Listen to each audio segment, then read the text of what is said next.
இன்னைக்கு ஜென்ரேஷன் பார்த்தீங்கன்னாக்கா மொபைல் கிரேஸாக இருக்காங்க. பேப்பர் ஓப்பன் பண்ணாலே பிக் பேஸ்கெட் அந்த மாதிரி நிறைய ஆஃபர்ஸ் கொடுக்கக்கூடியதை ஒரு நமக்கு டெம்ப் பண்ணுறாங்க. எல்லாமே அசெட்டா அப்படின்னு பார்த்தா அசெட் கிடையாது. எந்த பொருளும் அசெட் கிடையாது. இது எல்லாமே டெப்ரிசியேஷன் தான். ரேட்டு கம்மியாக இருக்குது, குவாலிட்டியை பார்க்காம ரேட்டை பார்த்துட்டு வாங்குவாங்க. அப்போ என்ன ஆகிடும்னா அது ஒரு 2 வருஷத்துலேயே அது ரிப்பேர் ஆகிடும். ஒரு விஷயம் வாங்குறீங்கன்னா அதில் ப்ரைஸை விட குவாலிட்டியை ஃபோக்கஸ் பண்ணுங்க.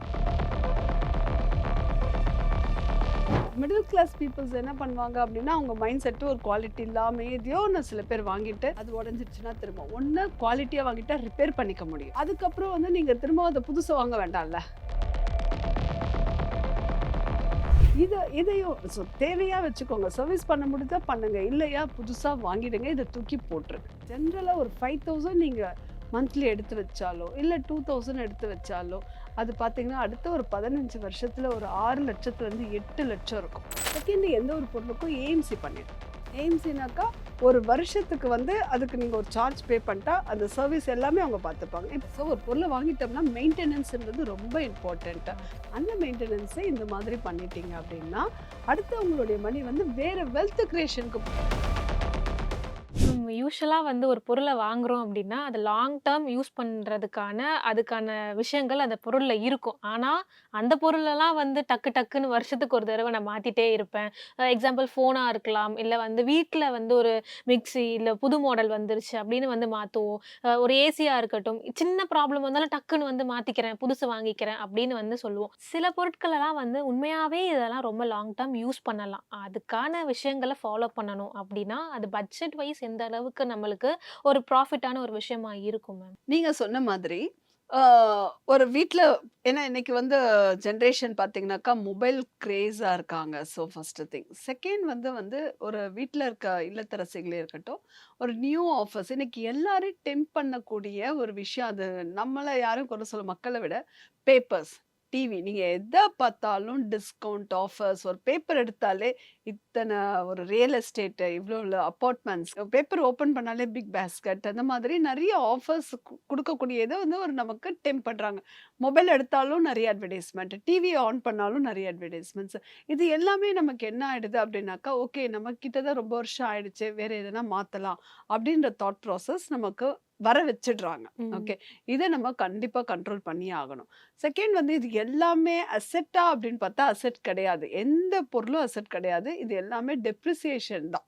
இன்னைக்கு வாங்கிட்டு நீங்க நாளைக்கே ஒரு பைக்கை வித்தாலுமே அது உங்களுக்கு டெப்ரிசியேஷன் அசெட்ஸ்ல தான் வருமே தவிர அது அசெட்ஸ் கிடையாது. அப்படின்னும் போது அதுக்கு நீங்க இஎம்ஐ போட்டு போறதுக்கு அந்த மாதிரி அவாய்ட் பண்ணணும்னா நீங்க இனிஷியலாவே சேமிப்பை நீங்க சம்பாதிக்கும் போதே உங்களுக்கு தேவையான பொருளுக்காக ஸ்டார்ட் பண்ணிடுங்க. ஒரு ஆர்டியில் கூட நீங்க போட்டு வைங்களேன். அதை வச்சு நீங்க ஒரு 2 இயர்ஸ்க்கு அப்புறம் மிக்ஸி வாங்குறது, இந்த கிரைண்டர், இப்படி நீங்க இஎம்ஐயை அவாய்ட் பண்ணிடுங்க ஃபர்ஸ்ட். செகண்ட் என்னன்னாக்கா, ரேட்டு கம்மியாக இருக்குது, குவாலிட்டியை பார்க்காம ரேட்டை பார்த்துட்டு வாங்குவாங்க. அப்போ என்ன ஆகிடும்னா அது ஒரு 2 வருஷத்துலேயே அது ரிப்பேர் ஆகிடும். திரும்பவும் இன்னொன்று வாங்குவாங்க. இது ஃப்ரீக்வெண்ட்டாக நடந்துகிட்டே இருக்கும். அப்போ நீங்கள் ஒரு விஷயம் வாங்குறீங்கன்னா அதில் ப்ரைஸை விட குவாலிட்டியை ஃபோக்கஸ் பண்ணுங்கள். அப்போ அந்த குவாலிட்டி இருந்ததுன்னா அது சர்வீஸ் நீங்கள் கொடுத்தாலும் அந்த சர்வீஸ் இருக்கும். அதர்வைஸ் நீங்கள் குவாலிட்டி இல்லாத ஒரு ப்ராடக்ட் வாங்கினீங்கன்னா ரேட் கம்மியாக, விலையை கம்மியாக இருக்குன்னு நினச்சிட்டு அந்த திரும்ப திரும்ப நம்மளை வாங்க தோணும். இப்போ இப்படியே நம்ம ஒரு வருஷத்துலேயோ 2 வருஷத்துலேயோ திரும்ப வாங்கின பொருளையே வீட்டில் திரும்ப வாங்கி வச்சு பண்ணுறதுனால என்ன ஆகிடும் அப்படின்னாக்கா, எக்ஸ்பென்சஸ் நார்மல் பட்ஜெட்டை விட ஜாஸ்தி ஆகிடும்.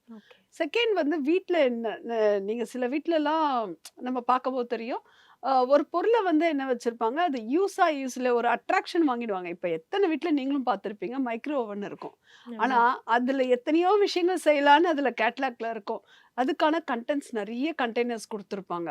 ஆனால் அதை எல்லா வீட்லேயும் 90% வீட்டில் என்ன பண்ணுறாங்க, அதை ஹீட் பண்ணுறதுக்கு மட்டும்தான் மைக்ரோ ஓவனை யூஸ் பண்ணுறாங்க. அது நீங்கள் ஒரு 5 நிமிஷம் கேஸில் கூட சூட் பண்ணிட்டு வந்துடலாம். டிஃப்ரென்ஸ் புரியுதா? அப்போ அந்த மைக்ரோ ஓவன் நம்ம வீட்டில் எவ்வளோ இடத்த ஆக்குப்பை பண்ணுது, அதோடைய கண்டென்ட்ஸ் எவ்வளோ ஆக்குப்பை பண்ணுது, ஜஸ்ட்டு அதில் என்னென்னவோ பண்ணலாம். ஆனால் யாருமே நம்ம பண்ணுறது இல்லையே. அப்போ அது தேவையா இல்லையா இப்படின்றத விஷயங்களை நம்ம யோசிக்கணும். நமக்கு எதெல்லாம் தேவை? இப்ப நம்ம ஆனியன் கட்டர் ஓகே ஆஃபீஸ்க்கு போறோம். நம்ம ஆனியன் கட்டர் வேணும். அப்ப அந்த மாதிரியான விஷயங்கள் நெசசிட்டி தான். பட் இந்த மாதிரி மைக்ரோ ஓவன்ல நீங்க எல்லாமே இம்ப்ளிமெண்ட் பண்ண போறீங்கன்னா வச்சுக்கோங்க. ஆர் எல்ஸ் நீங்க வெறும் ஹீட் தான் பண்ண போறீங்கன்னா, அது தேவையில்லாத ஒரு நம்மளுடைய இடத்த ஆக்குபை பண்ணிக்கும் கிச்சன்ல. இந்த மாதிரி தான் உங்க மைண்ட் வந்து எல்லா விஷயத்தையும் அனலைஸ் பண்ண ஆரம்பிக்கணும். இப்படி அனலைஸ் பண்ணீங்கனாக்கா, குவாலிட்டி எதுன்றதுல போகும். பிரைஸ் காம்ப்ரமைஸ் பண்ணிக்க மாட்டீங்க. அதுக்கு அப்போ உங்களுக்கு அந்த லைஃப் வந்து ஜாஸ்தியா இருக்கும். அப்போ இந்த திரும்பவும் இது உள்ளயே நீங்க போமாட்டீங்க.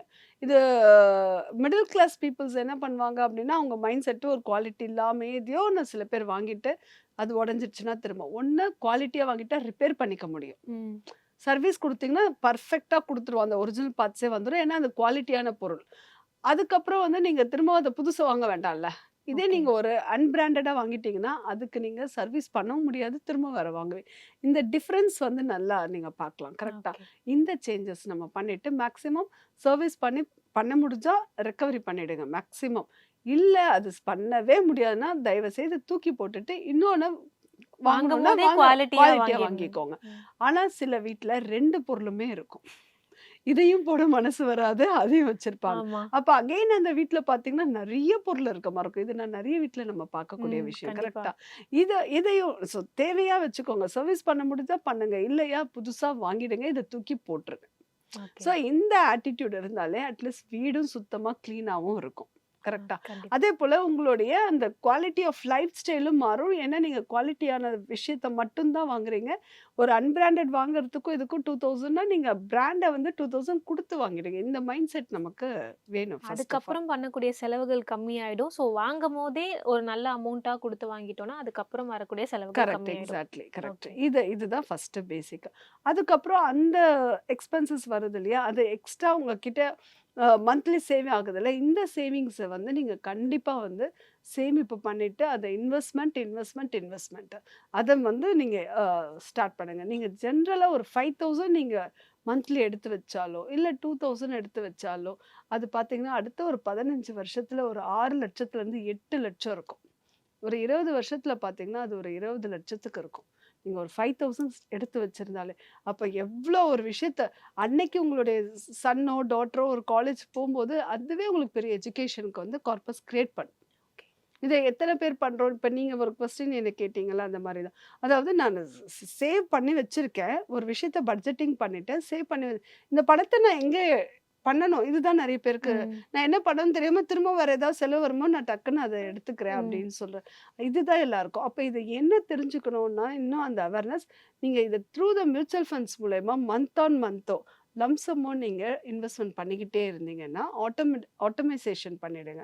அப்ப என்ன ஆகும் அப்படின்னாக்கா, மந்த் ஆன் மந்த் சேலரி வரும்போதோ, உங்க இன்கம் பட்ஜெட்டிங்ல வந்து 1 டூ 5க்குள்ள அதுக்கு போயிடும். ஓகே. செகண்ட் என்ன பண்ணுங்க, இன்வெஸ்ட்மென்ட் பார்ட்ல வந்து பர்த்டேக்கு ரிலேட்டடா நீங்க அத ஸ்டார்ட் பண்ணிக்கோங்க. அது உங்களுக்கு வந்து ஒரு எமோஷனல் கனெக்ட்டா இருக்கும். ம். இப்போ உங்களுடைய பர்த்டே வந்து ஒரு 20ன்னு வச்சுக்கோங்க. எவ்ரி மந்த் ஆமா. என் 20த் பர்த்டே போகும்போதே 20 தான்.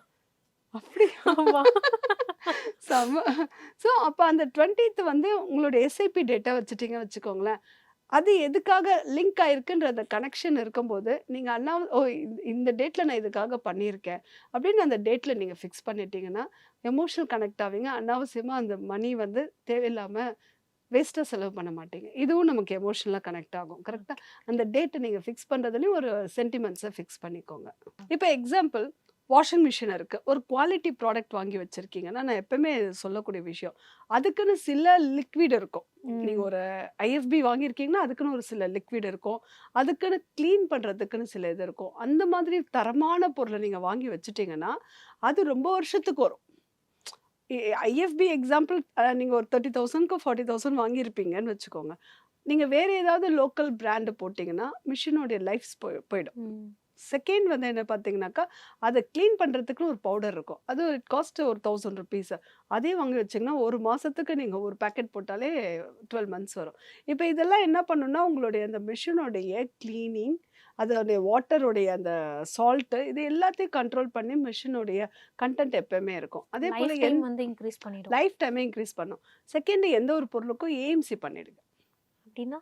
ஏஎம்சினாக்கா ஒரு வருஷத்துக்கு வந்து அதுக்கு நீங்க ஒரு சார்ஜ் பே பண்ணிட்டா, அந்த சர்வீஸ் எல்லாமே அவங்க பார்த்துப்பாங்க. இப்ப ஓ! எக்ஸாம்பிள் நீங்க ஒரு வாஷிங் மிஷினே எடுத்துக்கோங்களேன். மந்த்லி அதுக்கு ஒரு இயர்லி 3000 பண்ணிட்டீங்கன்னா, இப்ப அந்த ட்ரம் போயிடுது. அதோடைய காஸ்ட் 10,000. இல்ல அதோட வேற ஏதாவது பேக் சைடு அதோடைய மிஷின்ல இருக்க இம்பார்ட்டன்ட் அந்த டிஜிட்டல் போர்டு எது போனாலும், அது எல்லாமே அந்த எய்ம்ஸ்லயே கவர் ஆகும். ஓகே. நம்ம ஓகே. அப்பப்ப வந்து அந்த சர்வீசஸ்க்கு சார்ஜஸ் பண்ண வேண்டாம். ஏன்னா, வருஷத்துக்குன்னு பண்ணி இதெல்லாம் வைக்கலாம். நமக்கு யுட்டிலைஸ் டெய்லி யூஸ் ஆகுது. நீங்க வாஷ் பண்றதா இருக்கட்டும், ஃப்ரிட்ஜ் எல்லாமே டெய்லி அத்தியாவசியமான ஆனா அது செலவு வச்சிருந்தோம்னா பெருசா வைக்கும். ஆமா. நீங்க மொத்தமா தூக்கி போடணும்னா, அது ஒரு 40,000 ஒரு பிராண்ட் வாங்குனா 40,000, 50,000 கரெக்ட்டா? அப்ப இத எல்லாம் நீங்க வந்து பண்ணணும்னா, இதுக்கான ஏஎம்சி, இதுக்கான சர்வீஸ், இத நீங்க ஆள வர வச்சு எப்பயுமே சர்வீஸ் பண்ணிக்கிட்டே இருக்கணும். ஒரு ப்ராடக்ட் அதுக்கு போடக்கூடிய லிக்விட் எப்படி இருக்கணும், இதெல்லாம் வந்து தான் நீங்க மெயின்டெயின் பண்ணக்கூடிய ஒரு பொருள். அப்ப இப்படி மெயின்டெயின் பண்ணிட்டீங்கன்னா, லைஃப் வந்து எக்ஸ்டெண்ட் ஆகும்போது, அந்த பொருள நீங்க திரும்ப வாங்கவே மாட்டீங்க. ஓகே. நான்லாம் எக்ஸாம்பிள் ஐஎஃப்பில வீட்ல இருக்கு 20 இயர்ஸா வச்சிருக்கேன். ஸோ ம். பெர்ஃபெக்ட்டா இருக்கு. சர்வீஸ் பெர்சன் வருவாரு. ஸோ ஏஎம்சில இருக்கு. அதோட இது எல்லாமே நம்ம அந்த வாஷிங் லிக்விட் எல்லாமே அந்த பிராண்ட வச்சுக்கிட்டீங்கன்னா, 20 இயர்ஸ் எனக்கு இது தானே.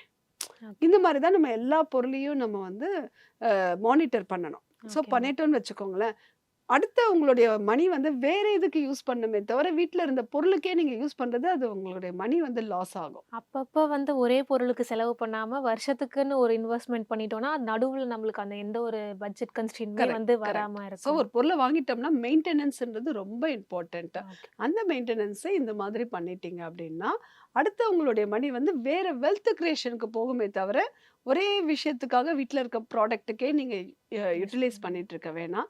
அப்போ உங்க மைண்ட் வந்து ஒரு புது பொருள டிவி ஆட் பார்த்தா வாங்கணுன்ற மைண்ட் கனெக்ட் ஆகாது.